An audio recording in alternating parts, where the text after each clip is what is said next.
చంద్రబాబు ఎవరిపైనైనా నిందలేయొచ్చు, కానీ చంద్రబాబును మాత్రం ఎవరూ ప్రశ్నించకూడదు.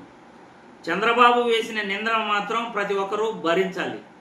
ఆయన ఏ నిందేసినా అయ్యా చిత్తం దొరగారు మీరు ఎలా చెప్తే అలా అంటూ చంద్రబాబు చెప్పిన దానికి సైలెంట్గా ఉంటే సరే.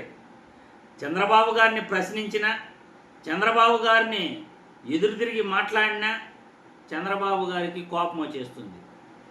ఆయన అధికారంలో ఉండగా రాష్ట్ర ముఖ్యమంత్రిగా ఆయన చేసిన తప్పులను మాత్రం ఎవరు కూడా ప్రశ్నించకూడదట. ఇప్పుడు ఆంధ్రప్రదేశ్ రాష్ట్రంలో రెడ్ బుక్ రాజ్యాంగం నడుస్తూ ఉంది. భారత రాజ్యాంగం ప్రకారం ప్రతి పౌరుడికి కూడా కొన్ని హక్కులు ఉంటాయి, కానీ ఆ హక్కులు లేవు. నేను చెప్పిందే వేదం.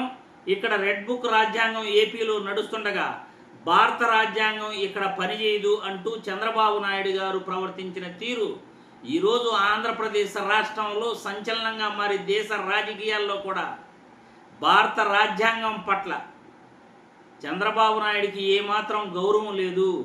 ఆంధ్రప్రదేశ్లో కూటమి ప్రభుత్వం రెడ్ బుక్ రాజ్యాంగాన్ని నడుపుతుంది అంటూ ఈరోజు వాస్తవాలు క్లియర్గా తెలుస్తున్నాయి చంద్రబాబు చేసిన పని పట్ల.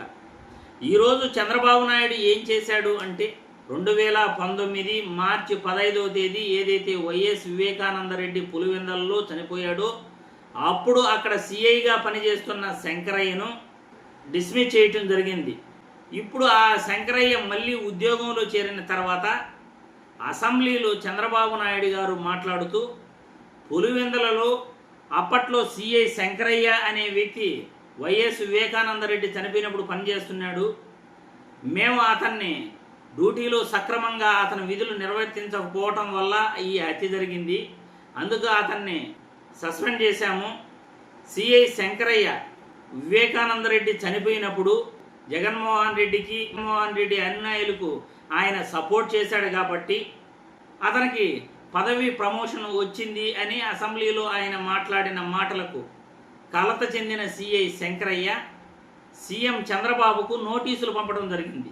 1,45,00,000 పరువు నష్టం దావా వేస్తూ, మీరు అసెంబ్లీలో మాట్లాడిన మాటలకి నా మనసు కలత చెందింది, నేను చాలా ఆవేదనకు గురి అయ్యాను, మీరు మాట్లాడిన మాటలు చాలా నన్ను అవమానించేటట్టుగా ఉన్నాయి, నన్ను బాధ పెట్టేటట్టుగా ఉన్నాయి, అందుకే మీకు నోటీసులు పంపుతున్నాను అని సిఐ శంకరయ్య చంద్రబాబు గారికి ఒక ముఖ్యమంత్రికి నోటీసులు పంపడం జరిగింది.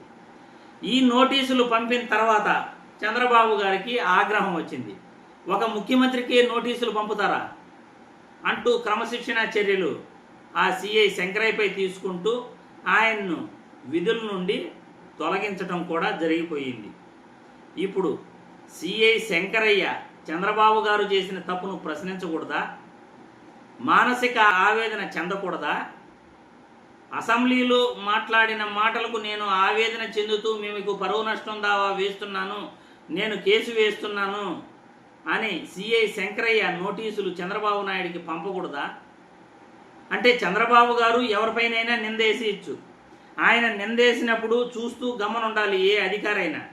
అధికారంలో ఉన్నారు కాబట్టి ఏపీ ముఖ్యమంత్రిగా ఈయన ఏం చేసినా చెల్లుబాటు అవుతుంది అని చంద్రబాబు నాయుడు అనుకుంటూ ఈరోజు సిఐ శంకరయ్యను విధుల నుండి తొలగించటం, రెడ్ బుక్ రాజ్యాంగాన్ని చంద్రబాబు అమలు చేస్తున్నాడు, భారత రాజ్యాంగం అంటే అతనికి గౌరవం లేదు అని క్లియర్గా తెలుస్తూ ఉంది.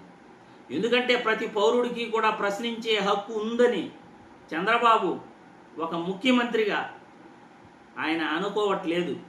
ఒక ముఖ్యమంత్రి భారత రాజ్యాంగాన్ని కాపాడకపోతే, ఒక పౌరుడి హక్కులు కాపాడకపోతే ఇతన్ని మంచి ముఖ్యమంత్రి అంటారా, లేకపోతే చెడ్డ ముఖ్యమంత్రి అంటారా, లేకపోతే ఇతను ముఖ్యమంత్రిగా పనికిరాడంటారా? కామెంట్ల రూపంలో మీ అభిప్రాయాన్ని తెలియచేయండి.